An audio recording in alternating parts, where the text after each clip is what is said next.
Now, speaking of overreach, we've been seeing this in the last few years with this movement. We've seen this in our own legislator the past couple sessions with the so-called religious freedom, or as I sometimes refer to them, the license to discriminate bills. Mm-hmm.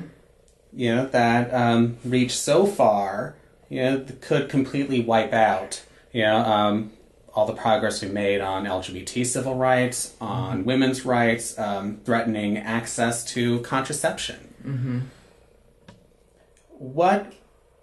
First off, what would you do if you were confronted in Congress with a national religious freedom restoration act? Oh, I'd completely oppose it. I mean, and I think it's interesting that my opponent Ruben Kuhn was a co-sponsor in 2013 of that very act, and basically claimed that you can be a co-sponsor but not support an act, and so I find that a little hypocritical. Well, but anyway, I am a firm advocate that we should have equal rights for all people, and that any threat to those rights, whether it whittles away at it, we need to protect. Mm-hmm. And then, secondly, what, if anything, do you think you can do in Congress to address barriers women currently have to reproductive health care? Oh, well, first of all, I mean, I think that any type of legislation, obviously there's, daily, it seems, an effort to defund Planned Parenthood. I just spoke to a woman the other day, knocking on her door. She said, she supports me because I support Planned Parenthood, because it was so vital to her in her access to just, basic medical care. And so I think that, as a woman, as being endorsed by Emily's List, it's definitely an issue that I will be out there strong in front of, and, fighting any attempts to even incrementally, change our legislation on that. Mm-hmm. Now, another issue we've seen you talk a lot about during this campaign is gun violence. I've just this week I've spoken with some folks who were concerned about what some are calling this new crime wave here in Southern Nevada. We definitely will have it on our ballot this fall with question one for to expand background checks. So first off, how do you intend to vote on question one? And secondly, if elected to Congress, what do you think you can do in terms of moving the needle?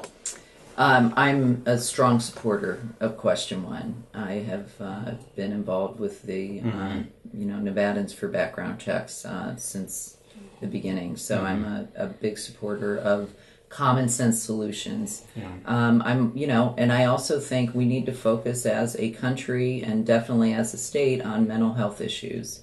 When we see the increase in violence in our community, again, access to guns is an issue, but also what is bringing people to act with violence. And we are so vastly under-resourced in terms of offering preventative mental health care.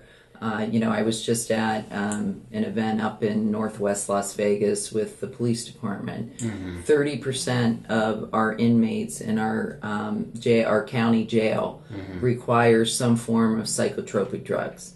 So when you think about that statistic, and that it costs $130 per day just to jail them while they wait for their trial, what if we took that money and invested it in preventative mental health care?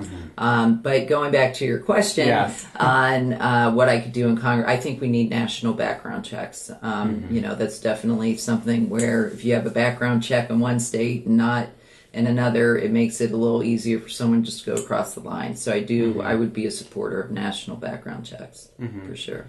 And then on the other end, we've seen this bubble up in recent years. Concerns from the community over police use of force. Mm-hmm. Would you say that has been a legitimate problem here in Southern Nevada? And if elected to Congress, what do you think you can do to assuage fears that what if my kid ends up being the next Trayvon Martin? Mm-hmm. I think that the Metro here in Las Vegas, the Metro Police, had I'm just going to say several years where this became a bigger and bigger issue. Yeah. And I certainly do think that there have been efforts. I've been involved in many efforts in our community with police to, be more community friendly and be more seen as a resource rather than an enforcer. And so I do think that efforts are being made to make improvements in that area.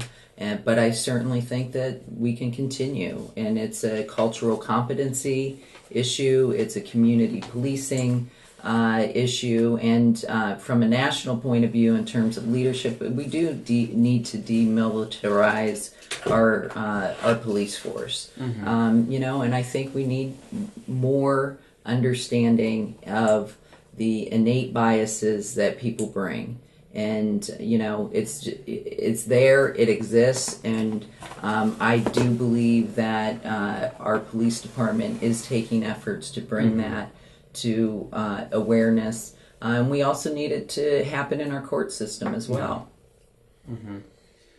Well, again, this seems like such a unique district, Congressional District 4, in that it's got it all, right? Yeah, pretty much. We have some of Nevada's wealthiest communities and some of our state's poorest communities. We have a lot of rural open space and some densely populated urban communities. We have immigrant families here and families who've been here for multiple generations.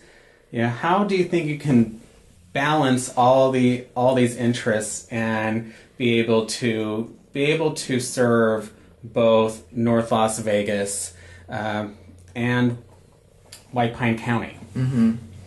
I think again it comes down to constituency services mm-hmm. and making sure that you're visible and you're available and you're there, and and balancing the issues. I mean, I know mm-hmm. for rural eastern Nevada, the whole groundwater issue with respect to mm-hmm. the Southern Nevada Water Authority is a major issue. Mm-hmm. And so representing, both communities, representing Las Vegas as well as rural communities is going to be one where this congressional seat is going to be a big negotiator in that issue. And on water issues, I think that we, working as a delegation, need to be focused, razor focused on a regional water plan mm-hmm. with all of the states in the Colorado River Basin, because it's not just a Nevada issue; it is a regional issue.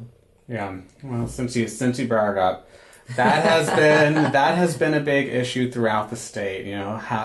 How to deal with the drought and with the larger matter of climate change. We've certainly seen this fight for years over SNWA's proposed pipeline. Mm-hmm.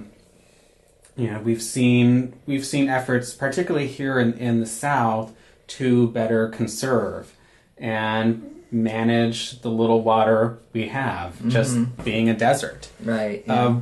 What else do you think you can do at the federal level to aid in water management and dealing with the drought?